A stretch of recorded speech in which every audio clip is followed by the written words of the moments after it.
Appreciate y'all for tuning in to the Courtside Sheets Show. It's your boy Sean the Slim God. Let's go ahead and get straight into it. So first we're going to talk about legal matters today. If y'all haven't heard, Zebo actually got into some trouble earlier this summer. He was at a block party in California, kicking it with the homies. Music was too loud, and of course the haters called the police. They called the police, and of course police pulled up and everybody ran. So when everybody ran, of course they caught Zebo fat ass and they charged him with possession of marijuana over an ounce, and it was a felony charge. Well, talked to his lawyer, got everything ironed out, and they reduced it down. They dropped the marijuana charges and reduced it down to a resisting arrest. And all he got to do is stay out of trouble for the next 12 months and finish his community service. And he good. So, salute to Zach Randolph for having a bomb-ass lawyer setting everything up. I mean, you got the money for it. You better have. So the next one, we're going to talk about Markieff Morris and Marcus. Yes, the twins.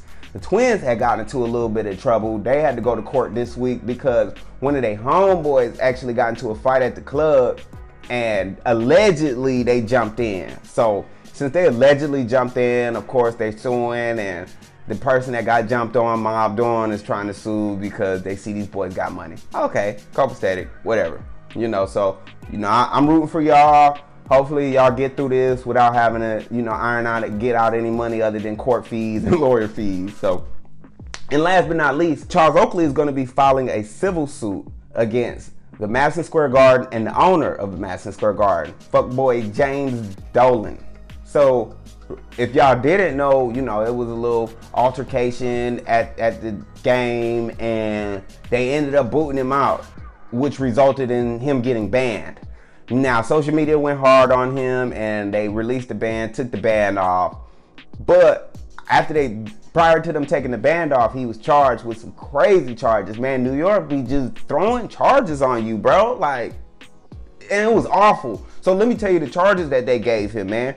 They gave him, this happened February 8th. So he was charged with 2 misdemeanor counts of assault, 1 aggravated harassment, and 1 count of trespassing, and 2 non-criminal harassment violations. Dude, that's what is that, bro? How y'all gonna give him for trespassing and he was just coming to the game? That was bogus. That was straight bogus. But that's New York, and that's the charges that they like to throw on you.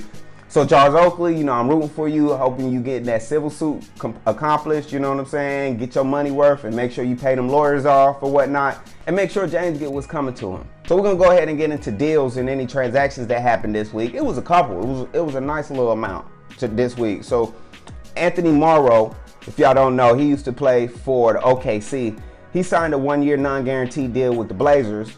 That's supposed to be helping them with three-point shot or whatnot. So that should be a good pickup. Shabazz Muhammad, he signed a veterans deal with Minnesota Timberwolves. That's going to be a good pickup since, they got Jimmy Butler. He'll come off the bench, and that'll just make everything solid. My man Tyler Zellers, he signed a 2-year deal. I didn't get the money on that, but he signed a 2-year deal with the Nets. Nets still trying to figure it out. You already know how that go. And Jared Jack ended up signing a non-guaranteed deal with the Knicks. I don't know why it was non-guaranteed. You know what I'm saying? Jared Jack is that deal. And then Tony Allen, he signed with the New Orleans Pelicans, which is a super pickup. Considering everything that's going on with the Pelicans, and they got my man DeMarcus Cousins, and then they got the point guard, Drew Holiday, who's making guap, serious guap. No, I think that's going to be a good move for them. So, and then into the next, Boris Diaw. Now, Boris Diaw felt like, I guess he wasn't getting picked up, or, money was funny. So he ended up signing back to one of the France teams. The France team is Lavalos. I don't know how to say it, I guess because I'm not French or whatever. And then we got Josh Childress. Josh Childress, if y'all don't know who Josh Childress is the Fro God. Josh Childress ended up getting signed a non-guaranteed deal with the Denver Nuggets, which is super. I don't know how that's going to balance out, but that was a super pickup. Now, if y'all don't know who Josh Childress is, he actually played for the Big Three this summer. And he wasn't on the best team. He played with Brian Scalabrine with the Ball Hogs, you know what I'm saying? But for him to even get a shot going back to the NBA, that's super. You know what I'm saying? He's 35 now, so, you know, he got a little window. He got some time. Kind of reminds me of a Sean Livingston type, you know. So I don't know if he's actually going to stay. That's why they gave him a non-guaranteed, because they got so many wings out there. So the Denver Nuggets has got like maybe 5-6 wings right now. They got Jamal Murray. They got this rookie or probably second, third year, Malik Beasley. Then they got Gary Harris, who's cold. Then they got Will Barton, who's cold, you know. And then they got Wilson Chandler, the starter, you know. So I don't necessarily know where Josh Childress is going to fit. But, you know, the fact that he even got a chance to play back in the league, that's super, you know. So commend you for working so hard, Josh Childress. Keep that hard work going, man. Keep it pushing. Then we're going to talk about Josh Richardson. And if y'all don't know who Josh Richardson is, he's a youngin from the Miami Heat. He just got a deal, 4 years, $42 million. What? Why'd y'all even give this man that much money, bro? Like, I don't even think he even established himself yet. And y'all got him $10 million already? They giving him $9 million next year, and then like the next 2 years they give him 10, and then his last year he getting the lump sum, which is like the extra $1 million, which is rounds him up to $11 million. But it's like, what is the Miami Heat doing right now? I mean, Goran Dragic is their biggest veteran. You know, Haslam is their best veteran. Y'all gonna need more than that if y'all want to at least make the playoffs, dog. So I don't know what Miami thinking. Hopefully that money will pay off that they gave Josh, and he won't be as injured as he's been the past few years. So we'll see. We'll definitely see. Let me know what y'all think about these trades and these transactions and everything that went on, man. Feel free to comment below and make sure y'all subscribe. So now I want to talk about Adam Silver and some of the rules and some of the things that he's been doing this summer. So he's really been trying to adjust the league, you know, trying to help the league run a lot smoother. So there's a few things that he's been doing this summer. One of the things that he did earlier was he reworked the schedule to limit the back-to-backs that was going on. So basically, there's no more 4 games in 5 days, you know, because it caused injuries and people had to account for it and rest. So with that, he also put another rule in to where he wants to fix the resting issue, to where you're not allowed to rest on the road. If you're on the road, you got to play or you'll be fined for it. But if you're at home, we'll let you rest at the crib. That's basically what they're proposing, you know, and that's what they want to work on and start getting things propping up for. So we'll see how that works. And then last but not least, he's also readjusting the lottery draft. So previously, the lottery draft, the first 3 teams, the 3 worst teams would get basically the best lottery picks. So this is how it would go. The first worst team would be like get a 25% chance to get the number 1 pick. The second worst team would get like a 19.9% chance. And then the third worst team would get 15.6. He cut that. He said, look, all the lottery teams is gonna pretty much have the same chance to get number 1. But I'm gonna give the 3 worst teams the same percentage to get the number 1. So instead of dropping it down and having the worst team have the best chance, he just gave the top 3 teams a 14% chance to get the best pick.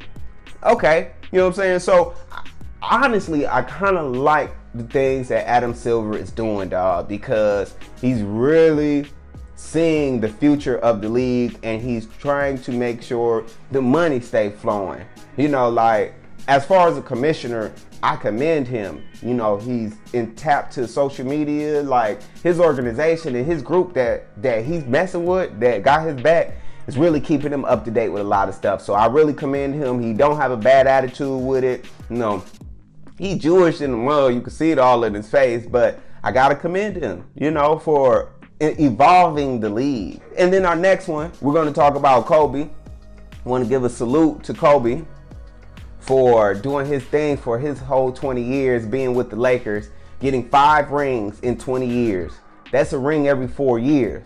That's great. That on an average, that's great. He scored more in his later years than he did in his earlier years, which is like, I thought that was the most surprising part. Like, dang, you went super hard in your later years, but your younger years, you know, it was kind of like you were still developing. So, you know, I really commend him for that and what he did. You know, this is going to be the first time in history that anybody has ever had 2 jerseys retire at the same time on the same team. So I can't wait to see that, man. That's what's up. We're going to turn up on that one.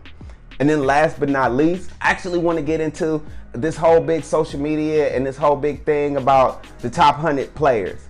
Now, the thing about that is they're supposed to be projecting the top 100 best players of next season. Not just best players, but just the best players of next season in 1 through 100. And they were totally off. First off, they had 3 Warriors in the top 10. I think Sports Illustrated did one, Slam did one, and ESPN did one. And yeah, they were slightly on point, but there was a lot of mistakes because we're not talking about how a player did last year. We're talking about projections from last year to this year.